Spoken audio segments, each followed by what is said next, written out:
आज के online class में पुनः हम कक्षा 6 की गणित संख्याओं के साथ खेलना। तो संख्याओं के खेल में क्या क्या होता है इसके बारे में हम जानेंगे। आपको पहले हम देखें गणितीय व्यंजकों का सरलीकरण, यानी संख्याओं के खेल के साथ खेलना यानी सरलीकरण का ही प्रक्रिया है। तो जैसे कि हम देखते हैं कि गणितीय व्यंजकों का सरलीकरण कैसे होता है। थोड़ा सा क्रम चेंज करेंगे। अगर जो हम इसको कर देते हैं कि 3 दूना के 6 और यहाँ प्लस करते हैं तो ये 36 प्लस आपको मिल जाएगा 2। अगर इसको हम हल करते हैं तो 38 मिलता है। थोड़ा सा ध्यान दीजिएगा। और इसी को हम थोड़ा सा चेंज कर देते हैं 36 प्लस 6 भागे 3। अगर इसको हम पहले प्लस को कर लेते हैं तो 36 प्लस कितना हो जाएगा 42 भागा 3। अगर जो हम भाग कर देते हैं तो हमको मिलता है 3 कम 3 और 3 चौके 12 14। यानी यहां हम देखेंगे तो अंतर हो रहा है। अंतर ये हो रहा है कि सरलीकरण में संख्याओं के हल करने के क्रम पर उत्तर निर्भर करता है। अब यहाँ फिर उसका दूसरा भी रूप हम देखते हैं। अगर इसको कर देंगे 3 दूना के 6 तो इसको जोड़ेंगे तो 50 हो जाएगा। अब पहले इसको हम कर लेते हैं तो कर लीजिए 48 प्लस 2 बराबर 50। अब थोड़ा सा इसको हम चेंज करते हैं, यानी वही प्रक्रिया पुनः पहले इसको हम जोड़ दें तो 48 6 कितना हो जाएगा 8 6 14 को 4 5 चौवन। और उसके बाद हम 3 का भाग करते हैं तो 3 कम 3 3 8 24 18 उत्तर होगा। यानी इसके क्रम पर सरलीकरण का उत्तर सवाल के हल करने के क्रम पे उत्तर निर्भर करता है। तो इसी के बारे में हम पढ़ेंगे कि इसका नियम और कैसे चलता है। तो हम पढ़ेंगे संक्रियाओं का क्रम क्या होता है। तो आप पढ़े होंगे ओड मास, नीचे के कक्षा में आपको पढ़ाया गया होगा ओड मास। ओड मास में आप पढ़ेंगे ओ से आफ होता है, आफ मतलब का होता है। उसके बाद डिवीजन, डिवीजन का होता है भाग करना। एम का होता है मल्टीप्लाई यानी प्लस यानी जोड़ करना। उसके बाद ऐड करना, ऐसे ऐड यानी जोड़ करना, और सॉरी मल्टीप्लाई यानी गुणा करना। ऐड मतलब जोड़ना। और एस का दिया है आपको सब्ट्रैक्शन यानी इसको घटाव भी कहते हैं। तो हम आपको हिंदी में ही इसको बता देते हैं भाग जो, यानी का के बाद भाग जो, यानी का माने पहले गुणा कर लीजिए और उसके बाद भागु गुणा जो और जोड़ना। उसके बाद सबसे लास्ट में हम घटाने की प्रक्रिया करते हैं। उसके बाद आता है समूहन संकेतों का प्रयोग, यानी कोष्टक का प्रयोग कैसे होता है। तो कोष्टक के प्रयोग में पहले हम कोष्टक का ध्यान देते हैं, उसके बाद फिर ओड मास का ध्यान दिया जाता है। वैसे पहले कोष्टक में तो कोष्टक ही होता है। आपको कोष्टक के बताएंगे रैखिक कोष्टक होता है, छोटा कोष्टक होता है, उसके बाद मझोला कोष्टक होता है, और उसके बाद सबसे लास्ट में बड़ा कोष्टक होता है।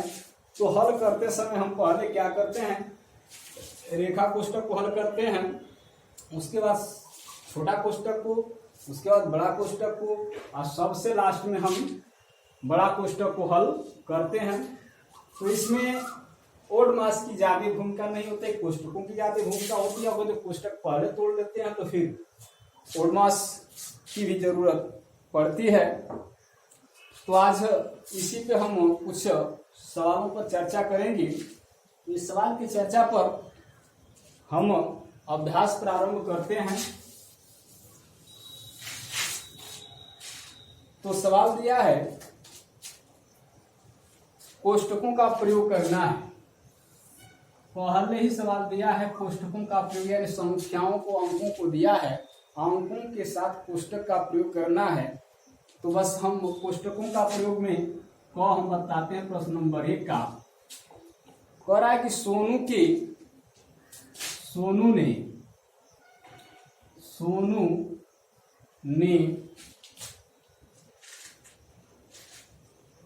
एक क्रेयॉन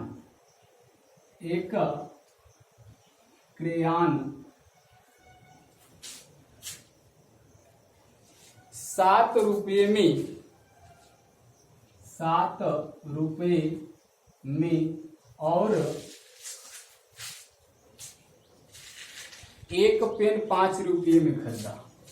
एक पेन 5 रुपये में खरीदा।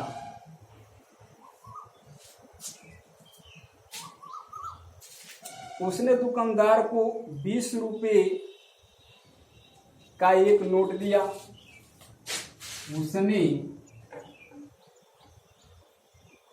उसने दुकानदार को 20 रुपये की एक नोट देता है। उसे कितनी राशि वापस मिली? उसे कितनी राशि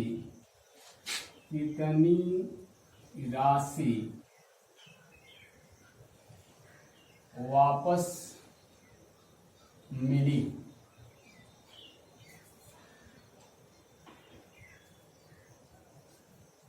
उसको कितनी राशि वापस मिलती है? तो आप पहले क्या करेंगे, 7 रुपये का एक क्रेयॉन खरीदता है और एक पेन खरीदता है, तो 7 + 5 की क्रिया, उसने तो सामान खरीद लिया है और वो दुकानदार को 20 रुपये का नोट दे रहा है। तो 20 रुपये का नोट दिया है, यानी 20 रुपये में से हम क्या करेंगे, 7 + 5 को घटा देंगे। तो उसे कितने राशि वापस मिलती है? तो उसको यहाँ आपको सवाल ऊपर दिया है, कोष्ठकों का प्रयोग करके निम्नलिखित की गणितीय व्यंजक वाक्य लिखिए। तो यहाँ आपको बस इसी के रूप में लिखना है और वो हल करना चाहते हैं तो भाई आप जानते ही हैं, 20 माइनस ये हो गया 7 × 5 = 12 बराबर 8 रुपया उसे प्राप्त होता है। तो ऐसे ही सवालों का प्रयोग दिया है। फॉर्म में दिया है, सारा एक दुकान से सेब खरीदती है। सारा 15 सेब, एक दुकान से 15 सेब। सारा ने एक दुकान से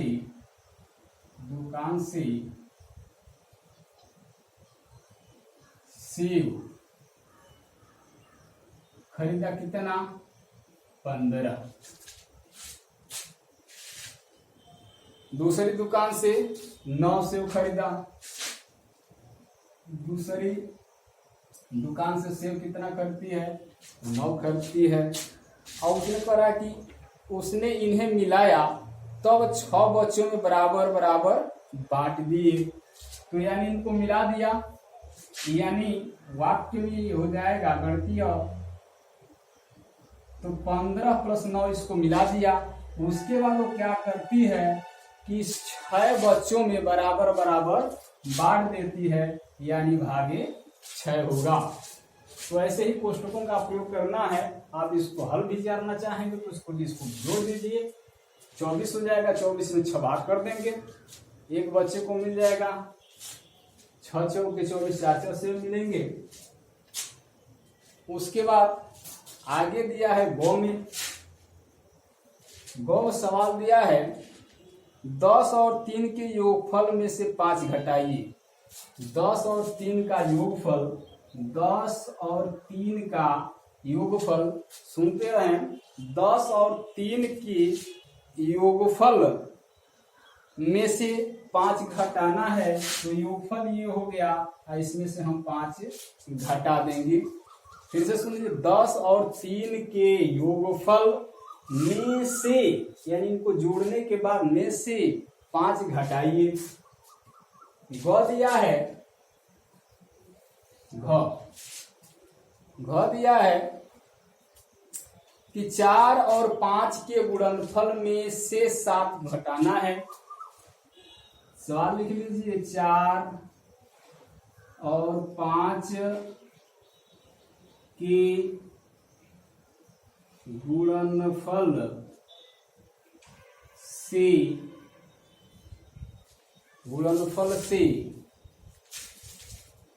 में से गुणनफल में से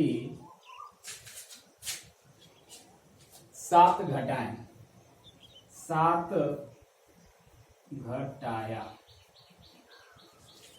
तो आप देखेंगे 4 और 5 का योग गुणनफल, तो 4 गुणते ये हल करेंगे तो आपको मिलेगा 4 गुणते 5, और करें कि इनके गुणनफल में से 7 घटाना है तो बराबर 7 हो, तो 4 5 20 में से 7 घटा देंगे, आपको 13 मिल जाएगा।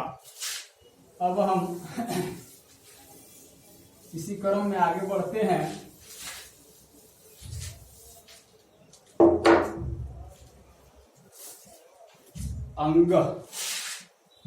अंग दिया है, कह रहा है कि 8 और 3 के अंतर, 8 और 3 लिख लीजिए, 8 और 3 के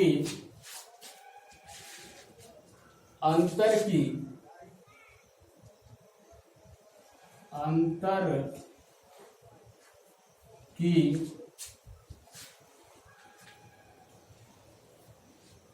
3 से गुणा, तो 8 और 3 के अंतर, 8 और 3 के अंतर, तो 8 और 3 का अंतर पुस्तक लगाएंगे।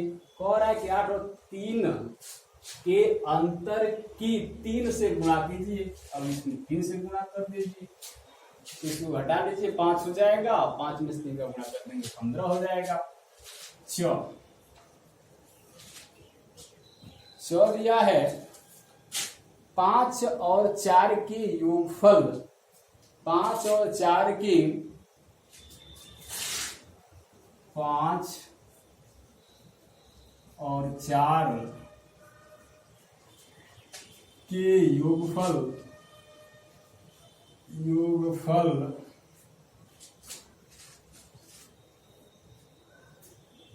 5 और 4 के योगफल की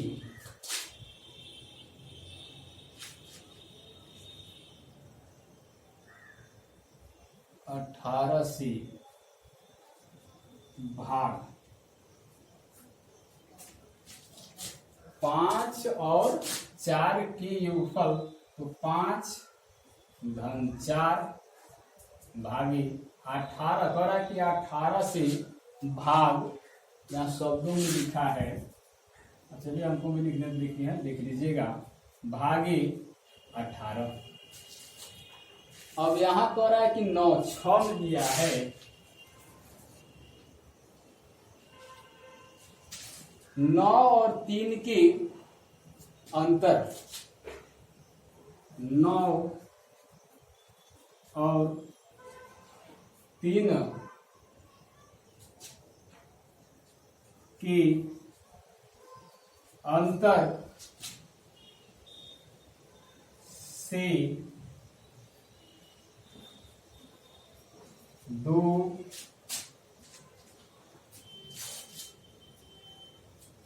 अंतर से 2 कम, 2 कम की 10 से गुणा,